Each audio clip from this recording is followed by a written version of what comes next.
of us who live here. We're supposed to be so dissatisfied in the suburbs. But I'm not unusual in living here for all the years I have. Perhaps, like me, my neighbors have found a place that permits restless people to be still. The primal myth-makers of California are its real estate agents, and one of them told me once that this suburb still attracts aspirant homebuyers because it's in the heart of the metroplex. Maybe it's just in the heart.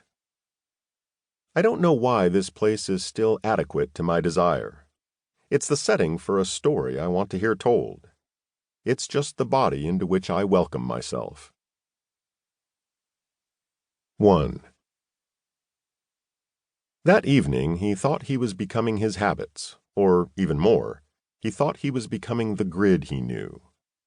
He knew his suburb's first 17,500 houses had been built in less than 3 years. He knew what this must have cost, but he did not care. The houses still worked.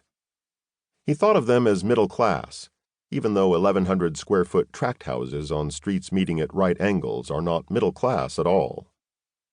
Middle class houses are the homes of people who would not live here. 2. In a suburb that is not exactly middle class, the necessary illusion is predictability. 3. When he thinks of his parents, he remembers them as they were in their early middle age, energetic, strong, and more capable than any other adult he knew. He is older now than his parents had been then, and he is less competent than his father and mother seemed to him, even less competent than they were, in fact. This thought rarely troubles him. 4.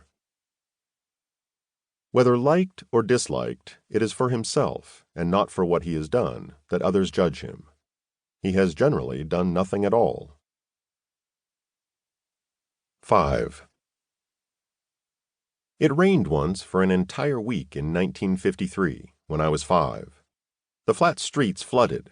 Schools closed. Only the rain happened, while I waited at the window. Waiting was one of the first things I understood fully. Rain and the hydrogen bomb were 2 aspects of the same loss. 6. Moral choice does not enter his thinking.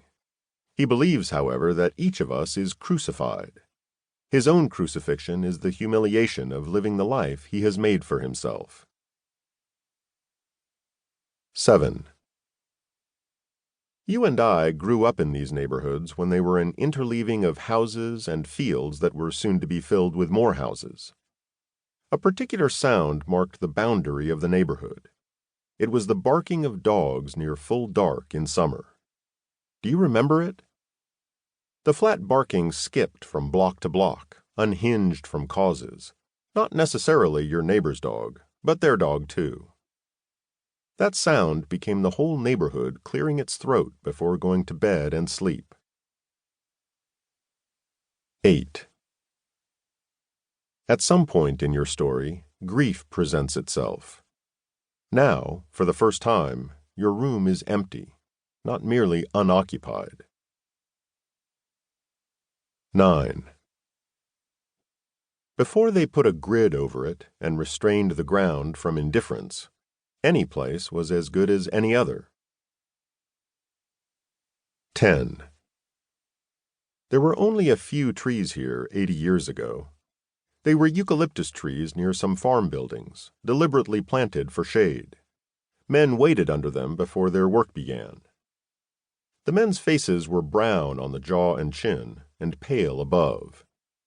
In the fields, only the upper part of a man's face is shaded by his hat, salt-stained along the base of the crown. Work began for the men when each man pulled himself to a high wooden seat above a harvester's moving rack of teeth. This contraption was pulled by 20 mules, straining as the men joked. 11. The grid is the plan above the earth. It is a compass of possibilities. 12. In 1949, 3 developers bought 3,500 acres of Southern California.